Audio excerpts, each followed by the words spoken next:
जी हाँ, इस लाठीचार्ज को देखकर कतई नहीं लगा कि पुलिस की टीम वहां ड्यूटी कर रही थी, अपने कर्तव्यों का निर्वहन कर रही थी। ऐसा प्रतीत हो रहा है मानो उनके अंदर एक राग हो, उनके अंदर एक गुस्सा हो, उनके अंदर एक द्वेष हो, उनके अंदर एक नफरत हो, उनके अंदर एक घृणा हो।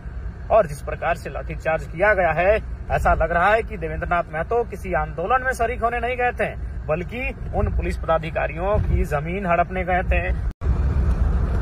जोहार, बहुत ही दुर्भाग्यपूर्ण और दुखद समाचार है। जेएसएससी सीजीएल को लेकर आंदोलनरत छात्रों के समर्थन में पहुंचे हमारे पार्टी के देवेंद्र नाथ महतो तथा अन्य नेताओं पर लाठीचार्ज हुआ है।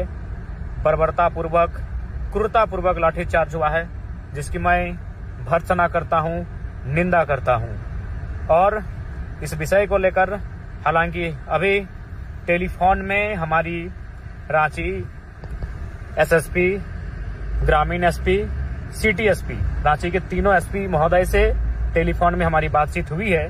मैंने उनसे यही कहा कि महोदय, यदि आपको लगता है कि देवेंद्र नाथ महतो तथा अन्य नेताओं के इस आंदोलन में उपस्थित होने से किसी प्रकार की आउट ऑफ कंट्रोल की स्थिति उत्पन्न हो सकती है, तो आप उन्हें नजरबंद कर सकते थे, हाउस अरेस्ट कर सकते थे, अन्य माध्यम से डिटेन कर सकते थे। लेकिन इस प्रकार से लाठीचार्ज किया जाना कहीं न कहीं पुलिस प्रशासन की बर्बरतापूर्ण मनोदशा को दर्शाता है। जी हाँ, इस लाठीचार्ज को देखकर कतई नहीं लगा कि पुलिस की टीम वहां ड्यूटी कर रही थी, अपने कर्तव्यों का निर्वहन कर रही थी। ऐसा प्रतीत हो रहा है मानो उनके अंदर एक राग हो, उनके अंदर एक गुस्सा हो, उनके अंदर एक द्वेष हो, उनके अंदर एक नफरत हो, उनके अंदर एक घृणा हो।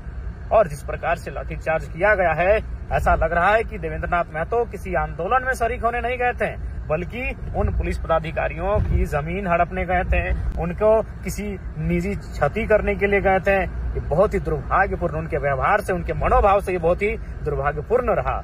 जी हाँ, देवेंद्र नाथ महतो, जो कि रांची लोकसभा से लगभग 1.5 लाख वोट लाने वाले प्रत्याशी, सिल्ली विधानसभा से लगभग 50,000 वोट लाने वाले प्रत्याशी, लोकसभा और विधानसभा दोनों ही मर्तबा तीसरे स्थान पर रहने वाले शख्स को इस प्रकार से लाठीचार्ज किया जाना बहुत ही दुर्भाग्यपूर्ण है। मैं पुनः इस घटना की निंदा करता हूं, भर्त्सना करता हूं। और साथ ही साथ हालांकि मेरी टेलीफोन में बात हुई है, लेकिन मैं इस वीडियो के माध्यम से भी रांची एसएसपी महोदय और डीजीपी झारखंड से मैं आग्रह करता हूं कि सबसे पहले टीम गठित करके जिन पदाधिकारियों ने लाठीचार्ज किया है उन पर कड़ा एक्शन लिया जाए और देवेंद्र नाथ महतो को रिलीज कैसे किया जाए, इस व्यवस्था पर अमल करें। देवेंद्र नाथ महतो को रिलीज करने का प्रयास करें, अन्यथा पूरी राज्य के छात्र, जेल कैंप के साथी जेल भरो आंदोलन की दिशा में आगे बढ़ेंगे। चरणबद्ध तरीके से इस आंदोलन को लेकर आगे बढ़ने का कार्य करेंगे। इसलिए मैं डीजीपी महोदय, एसएसपी महोदय, हालांकि उनसे टेलीफोनिक बात हुई है, लेकिन उसके बाद भी इस वीडियो के माध्यम से अपील करना चाहूंगा कि देवेंद्र नाथ महतो का बेहतर इलाज की सुविधा भी मुहैया कराई जाए, उन्हें रिलीज किया जाए और साथ ही साथ जो दोषी पदाधिकारी हैं जिन्होंने बर्बरतापूर्वक लाठीचार्ज किया है उन पर कार्रवाई करने का कष्ट किया जाए।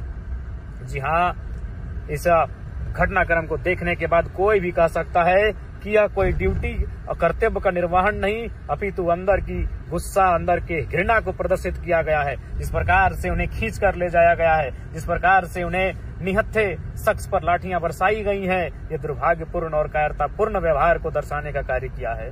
मैं पुनः इसकी डीजीपी महोदय से जांच की मांग करता हूं, इसकी उचित जांच की जाए। जोहार।